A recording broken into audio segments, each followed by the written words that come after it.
cranky this morning. Working on some breakfast burritos, and one of the things I love about a breakfast burrito is you can prep it the night before, the day before, just put it in the Tupperware, and then all you gotta do is heat it up and you got a nice delicious sausage breakfast burrito. So I'm cooking for Mike and I. Should be good. You can use to scrape it in, or that spatula. That's right. And then I use the knife for the sour cream too, if you want some sour cream. For breakfast, dude. Yeah. Is the whole rest of it mine? Yep. So how'd you do on the sleeping platform? I slept pretty good, actually. I woke up a little bit, but not because I was cold. I always wake up sometimes in the middle of the night. Now I'm getting old, but I slept really good.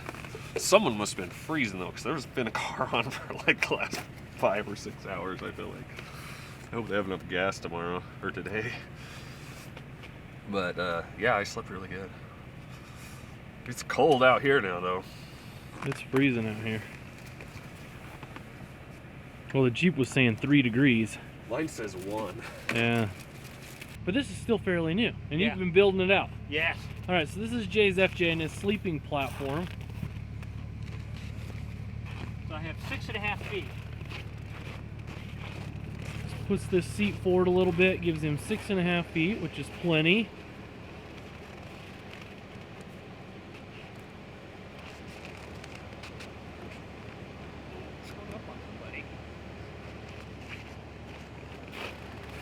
Looks kind of similar how Mike has the platform here to just keep the where your head's at up. It's got his Mr. Buddy heater right there. Man, you must have been warm and toasty. Got the nice big blanket and 60 degrees in there all night while we're all fighting 3 degrees. So basically, he has a hinge right in the middle of it so that when he folds the seats back, the board that you sleep on, the platform, it folds up so it's up and nice and out of the way. That's really clever. Well, as you can tell, I am freezing. My nose is frozen. It's only like 15 degrees outside, but we're up and at it Saturday morning. We had a great night last night sleeping, and it was really cold, but it was cool. There's some really cool setups here. We have a couple guys that are running some different Mr. Buddy heating setups that are really cool. I'm going to show you. Really looking forward to spending a day today in the snow, going through the San Rafael Swell on the trail, checking out a bunch of the Native American stuff. It should be great. So let's get going.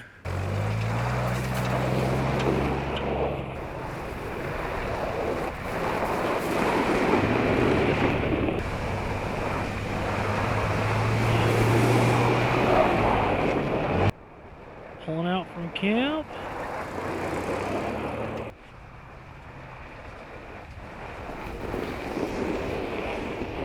What do you know about the Morrison-Knudsen tunnels? Well, there's one of them right out there. The huge ones are over the top of this ridge here, which we're not going to go see those today, but there's some gigantic tunnels. They're like, the roof of the tunnel is, I don't know, 50, 60 feet high. They're just gigantic tunnels because I think their thinking was, these guys were military contractors, and the idea was they were going to build a shelter that would survive a nuclear blast. And under sandstone? Yeah. See, you're one step ahead of them. After they set off these huge TNT blasts, like this one right here, that's when they realized it wasn't such a good idea.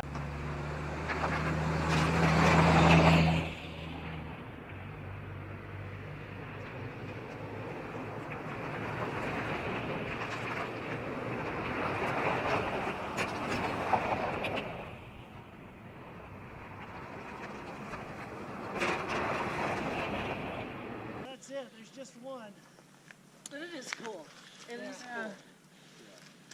It's kind of cool. Sometimes water will pool up in it. And I'm surprised there weren't any. There wasn't any in it this morning.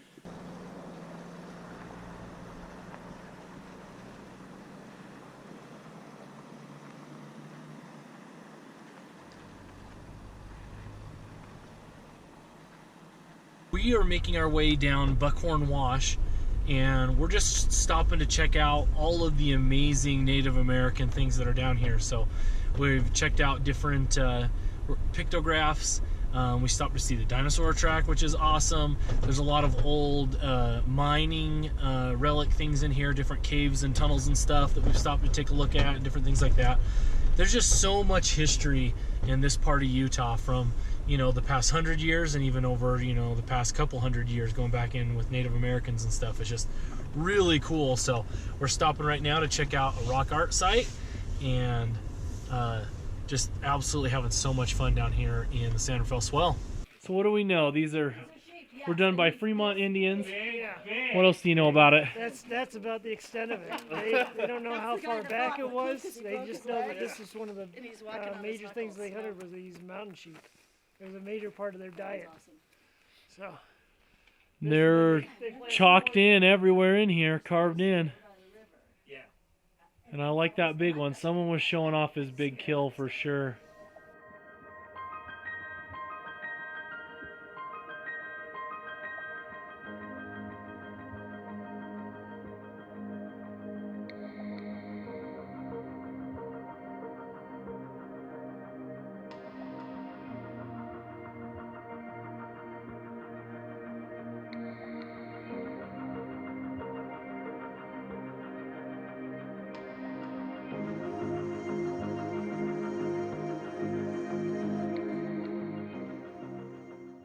Signature up there for Matt Warner, who was an outlaw. I think it says February 11th, 1920. Try to get a little closer shot of it.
So we're just stopped at the swinging bridge that takes you across the San Rafael River.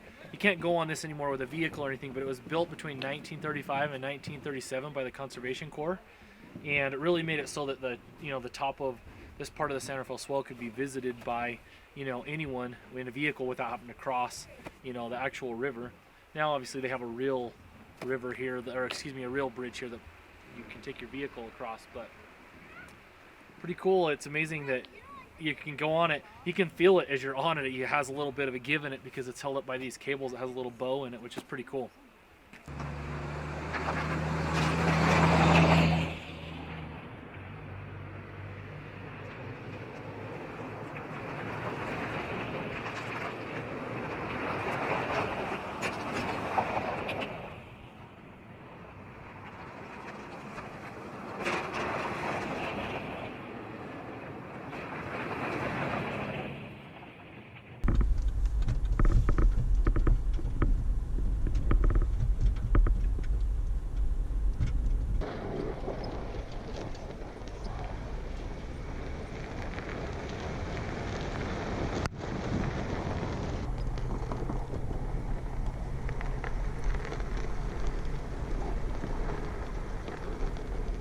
there's a hopper over there. There's a few other pieces of mining equipment, and then there's a cable over there where they used to bring the ore down on cars, I guess, or whatever, along that cable.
Little look at an old dozer that they use for uranium mining. Window blind peak back there. Beautiful. Molly, come here. Molly, come here. Come here. Sit. Sit.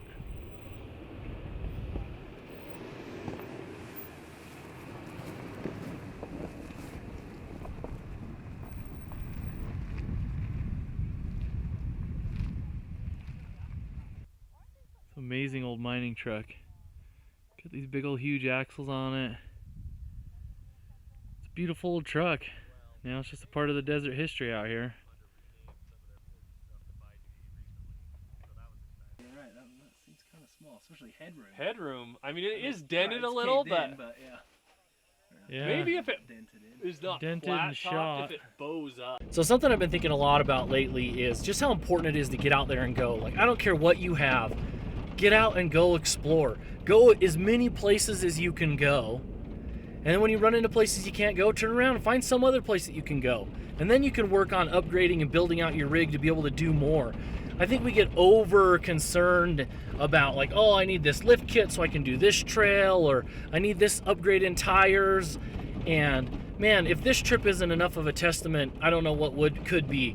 We've got everything ranging from a $40,000 brand new 2019 TRD Pro 4Runner to a old 60s, 70s-ish, I don't know the exact year, CJ Jeep. And we're out doing the same trails. Everyone's having a blast.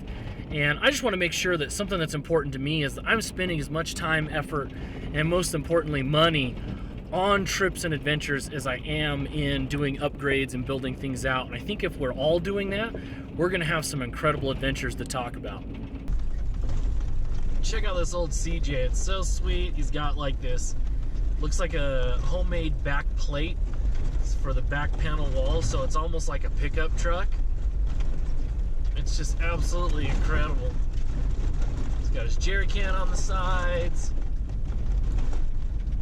Has so much character. It's so cool. And he's been leading us through the swell like nobody's business.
Come on.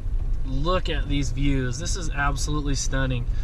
It's amazing. Just even though I've driven down this road maybe 50 times, just adding this nice little skiff of, you know, an inch or two of snow just makes it so much more beautiful and so unique. It's almost like I'm somewhere I've never been before. It's absolutely stunning. So right now we just stopped at the Temple Mountain Wash pictograph panel. It's back here behind me. And even though I've seen a bunch of pictographs, especially in this area, a lot of them were done by the Fremont Indians, so they even look similar. Every single time I'm just blown away with how cool they are. It's so neat that we have that much amazing preserved history, and obviously it takes a lot of effort to keep it preserved, but totally amazing. And this trip through the swell in the snow has been beautiful. Mike and I were here last year, but there's just something special about this trip. There's like a new little skiff of snow, and it's like everything looks totally different. It looks like a brand new, I feel like I'm doing a brand new trip that I've never done. And even though on this trip we've actually seen a lot of stuff I've never seen, it still feels like I'm in a totally new area, and it's beautiful. If you have not visited the San Rafael Swell in the winter, you've got to do it. It's worth every second.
All right, so we've just wrapped up this winter trip across the San Rafael Swell. It's been absolutely amazing. There's a couple more people who are going to be going through the swell some more tomorrow.